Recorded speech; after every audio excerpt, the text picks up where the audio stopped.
Диагностиката, третманот и превенцијата на болестите на бубрезите, значењето на здравите бубрези за се вкупното здравје, но и трансплантацијата како опција за долг живот на пациентите со бубрежна слабост се само дел од темите кои што наредниве минути ги отвараме со доктор Сашо Докчев, директор на клиниката за урологија. Добро утро и добре ни дојдовте.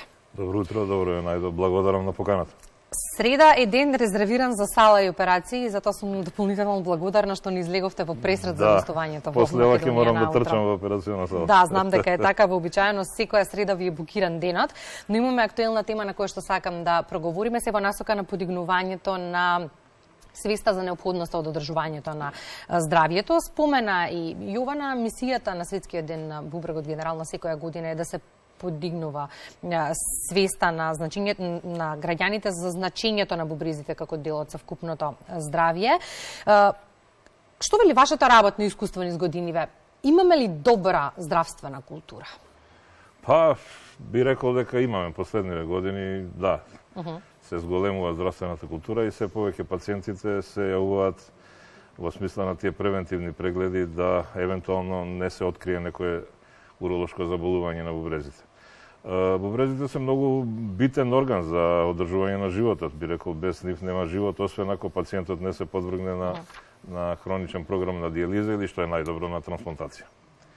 Тие обавуваат многу важна функција во организмот, ги елиминираат штетните материи на продуктите на метаболизмот на организмот преку урината, го регулираат нивото на количеството на вода во организмот, што е многу битно.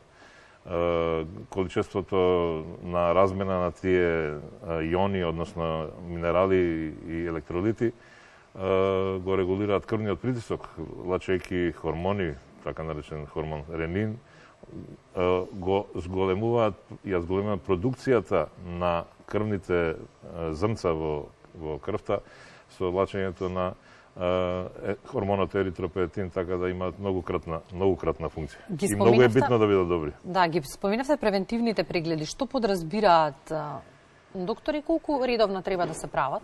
Па, видите, кога и кај младата возраст сигурно дека треба некојаш да се направи тако преглед, кај повозрастните дека секако дека треба. Почнувајќи од проблемите со мокрење, значи првите симптоми што ги чувствуваме се проблемите со мокрење. Проблемите со мокрење, па дури некојаш изголемениот крвен притисок, знаат, тоа е повеќе интернистичко заболување, хипертензијата, знаат да препратат кај нас да евентуално не биде некоја причина за зголемениот крвен притисок состојбата со бубрезите. Така да тие се некои параметри, крварењето во урината секако дека треба да биде еден од алармантните знаци за превенција, за брзо доаѓање на уролог. Подготвувајќи се за темата во текот на вчерашниот ден, најдовна некоја светска статистика која што вели дека околу 850 милиони луѓе во светот страдаат од бубрежни заболувања. Еден од вкупно 10 возрастни има хронично заболување на бубрезите. Каква е статистиката домашна во Македонија и по однос на пол и по однос на возраст?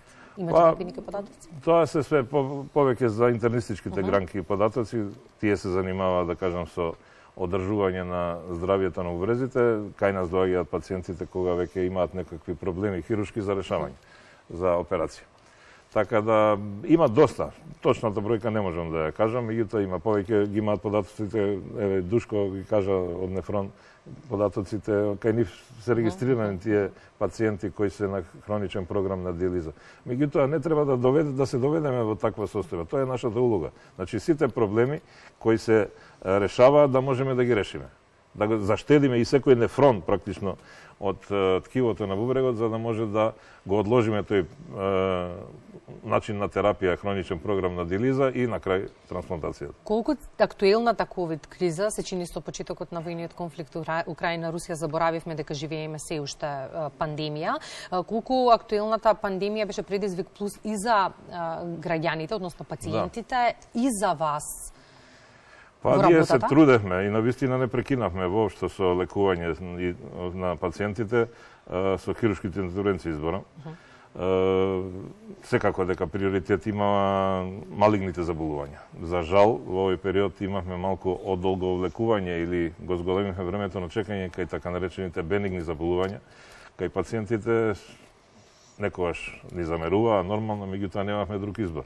Затоа што акцентот беше ставен на малигните заболувања, бидејќи тие не смеат многу да чекаат, повеќе од месец, два, три, зависи од состојбата, и не смеевме да дозволиме да имаме пад на трансплантациите. Тоа беше еден наша цел и не го дозволивме тоа, бидејќи минатата година правихме и рекорден број дури на трансплантации во време на пандемија. 28 за една година, тоа е како ретко кога се случува тоа.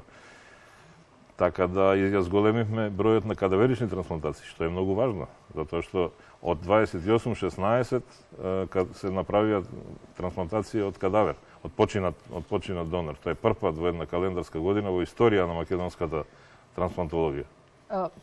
Секогаш овој ден, генерално овие денови, оваа недела, се користи да се подигне свеста за неопходноста од органодарителството, покрај тоа што продолжува живот, го подобрува квалитетот на животот на пациентите, економски е многу поисплатлива како метода, бидејќи сите останати за одржување на пациентите се многу поскапи. Да, диализната постапка е многу скапа. Точните бројки не ги знам, тоа нефролозите подобро ги знаат колку е цената на коштање, меѓутоа е енормна.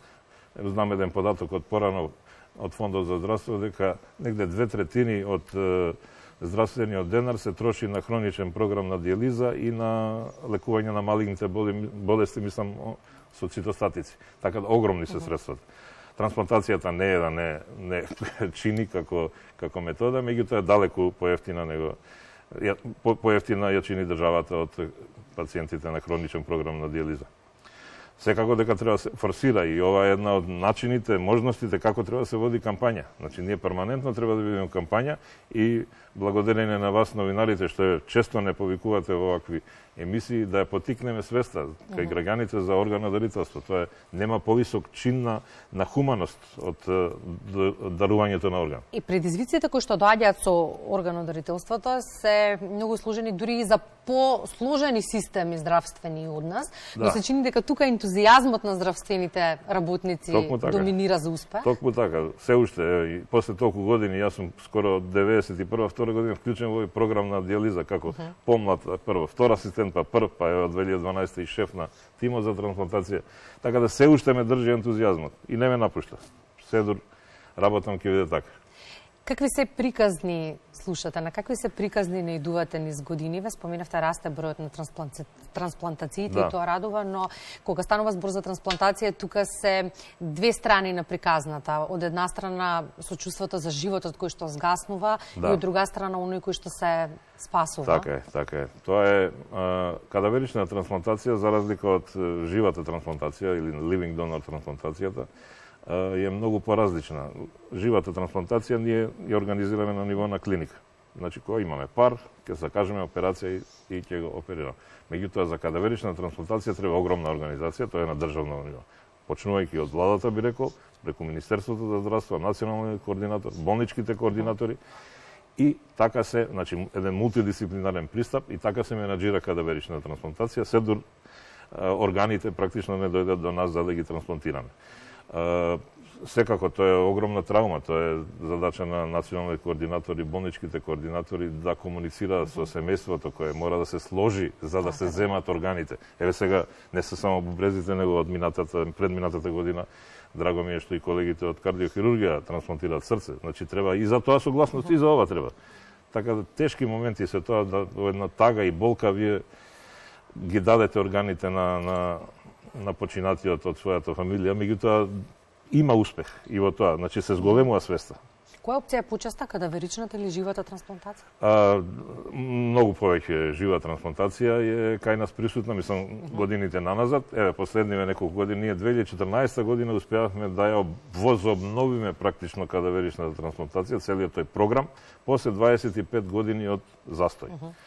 Што беше причината, дали распадот на Југославија, самостојноста на Македонија, веројатно не бевме спремни доволно и така натаму, меѓутоа успеавме. И еве од таа година, секоја година го зголемуваме бројот на кадаверични трансплантации, еве минатата и во време на пандемија направивме 16 кадаверични трансплантации. И кога станува збор за живата трансплантација, во какви односи се најчесто?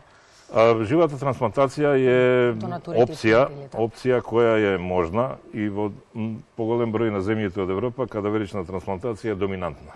Не дека оваа живата трансплантација не чини, напротив, живата трансплантација е многу поодговорна. Знаете, земате орган од здрав човек, тој не е пациент. И не дај Боже нешто да му се случи при операцијата. Така да, затоа се избегнува таа, освен кај нас. Кај нас доминира. Кадаверична трансплантација, не дека не е исто одговорна, него сепак земате орган кој е од починат човек. Мислите само на реципиентите да им биде добро. Треба да се организира, организацијата е многу голема, затоа што како една мала држава само на едно место сега се трансплантира бубрези и организацијата се случува тука, значи на нашата клиника, во нашиот центар за трансплантација и во нашите операциони сали. И од земањето на органите на двата бубрега до трансплантациите. Значи тоа е постапка од над 12 до 15 часа. Замислите екипата, што ние на екипата, како се чувствуваме. И тоа сакав да ве прашам, како психолошки и физички од друга страна се издржува? Се издржува, ете сега. Процесот? Се издржува, некако пак благодарение на тој ентузијазам, веројатно, што го имаме, искуството што го имаме веќе драгоцено на нас, искусен тим составен од поискусни како мене и помлади колеги кои веќе се вклучуваат во процесот на трансплантација. И затоа велам, што побрзо треба да станеме членка на некое Европско здружение за трансплантација, како што е Евротрансплант. Тоа ни е најблиско и најголемата организација. И тогаш има размена на органи. Прочитав на едно ваше интервју и најдов на еден необичен податок. Да. Велите, имаме различни комбинации на фамилиарни парови кои што меѓусебно даруваат бубрези, но досега немаме ниту еден случај кога сопругот и дарувал бубрек на сопругата и ме демантиравте пред почетокот на разговорот дека се случило минатава година. Да. Кај таквите дарување на органи, значи дарувањето на органи е строго дефинирано. Може да биде само по крвна линија, значи крвно сродство и фамилиарно сродство. Кај фамилиарното сродство најчесто се нормално дарување во фамилија кои не се крвно поврзани. Меѓутоа, како што напоменавте, жените многу почесто даваат на сопрузите и бубрек. Не знам, па да не речем 80%. Еве, минатата година и пред минатата се случија да еден маж дал... Ова беше добар податок за вчерашниот ден, за 8 март. Да. Така да почињаат и мажите, сопрузите на сопругите да даваат органи. Колкава е листата во моментов на пациенти кои што чекаат бубрек? Па, листата се води на клиниката за нефрологија, колку што сум информиран за кадаверична трансплантација, што немаат кој да им даде бубрек од жив дарител. 80 до 100 пациенти, мислам, чекаат на листата и полека таа листа се намалува, беше многу голема пред неколку години, не сеќавам точно, меѓутоа беше сигурно над 100 и кусур. Сите пациенти што се на хроничен програм за диализа не се потенцијални реципиенти за кадавер, затоа што некогаш општата состојба и не им дозволува да бидат оперирани. Така да, мислам дека се од 80 до 100, на 80-тина и пациенти. Добро е да знаеме дека здравствениот систем е подготвен и за трансплантација и со ресурси и со технички персонал, но за да не дојде како опција до тоа, превентивните прегледи се најдобриот. Некогаш има и такви болести кои се прогресивни, тоа се пак интернистичките заболувања кои имаат непредвидлив ток. И кога ќе се јавите некогаш на време, да кажам, кај нефролог, на интернист, тешко дека некогаш ќе може да се сопре таа болест која, за жал, напредува и единствениот начин после трансплантација. Какви се вашите информации? Има ли доволно термини за превентивни прегледи во моментов? Има. Нашите амбуланти не престанаа да работат, мислам, и во ковид пандемија, тоа е, за жал, се уште големи гужви се пред амбулантите кај нас, иако по 4 амбуланти секојдневно работат, па едва и успеаваме да ги задоволиме потребите на пациентите. Се трудиме и на тоа поле пациенти да не чекаат многу.